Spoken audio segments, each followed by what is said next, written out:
Okay, so another vector field that is going to come up a lot for us is, and in physics comes up a lot, is a rotational vector field.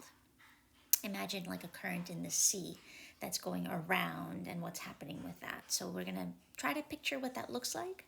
A general form of this vector field has components negative y comma x, but of course any scalar multiple of this field would be a rotational vector field.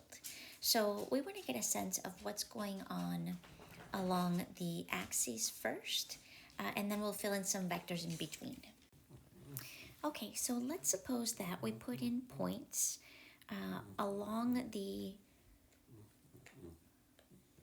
x-axis that have coordinates. Let's see, a point on the x-axis might be 1, 0, and the vector that corresponds to this will be 0, 1.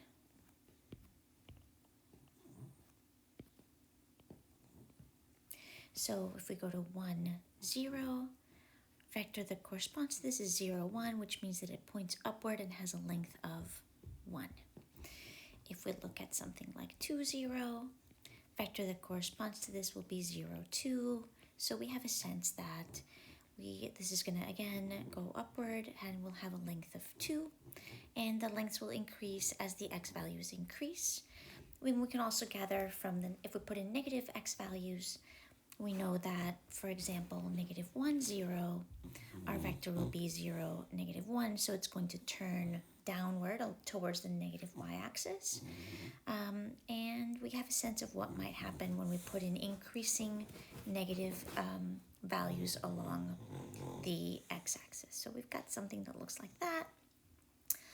Oftentimes when we draw vector fields, we don't draw the exact lengths because it would crowd the field a lot and it's very difficult to see. So I might change these and make them a little bit smaller, but still proportional to one another, just because it's going to just crowd the whole plane for me to keep them at that length. But I wanted you to get a sense of how that works. So I'm just going to make them a little bit smaller, shorter, but still representing a little bit of what's going on. Again, not drawn to scale, just so I have a little bit more room to draw the other vectors. So let's go now on the y-axis.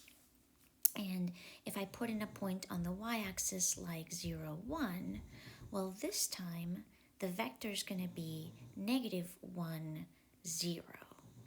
So at the point 0, 1, we have a vector that's going to be negative 1, 0, so it's going to look like that. And again, I'm not drawing it to scale.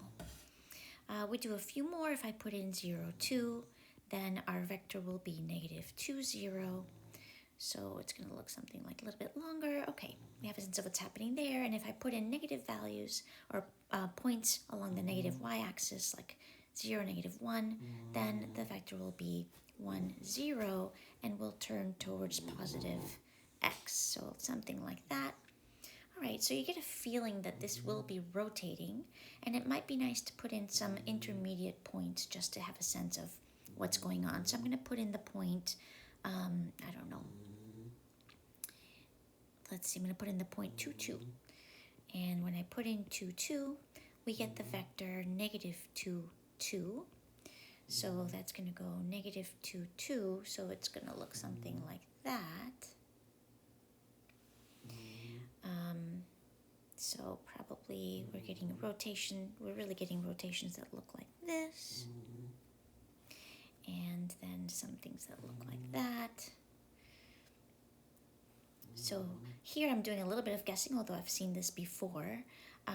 But, just encouraging you. Of course, you might want to have more vectors, but I want to give you a sense of what this field does. And you can see that it rotates in the counterclockwise direction. So that is the rotational vector field, and in this video I'm going to do one more example, which is called the shear flow vector field. So shear vector field. It's really an easy one to draw, which is why I'm just going to add it to this video. And so this is what the shear vector field looks like. It's f of xy, and it is 0, x. So if we think about just by inspection what this is doing, it only has y components. So x is always 0, which means we're going to have vertical vectors only in this field. Since x is always 0, I'm not going to be as careful about sketching because this one's a little bit easier. But if we're putting in, everything's going to go upward or downward. And if I put in something like the 0.10, well, we're going to have 0, 1. So it's going to look vertical like this. And any points along this line, right, if I put in the point, let's say 1, -1, then this is going to be 0, 1. It's going to have the same length. So look something like this that will turn upward. And if I put in larger or vectors that have larger x components, then the lengths are going to get larger because of the y component being x. So larger x components, then the length is going to be larger. And these are still all going to turn upward. So larger x components, longer lengths, right? So that is something what the right side seems to look like.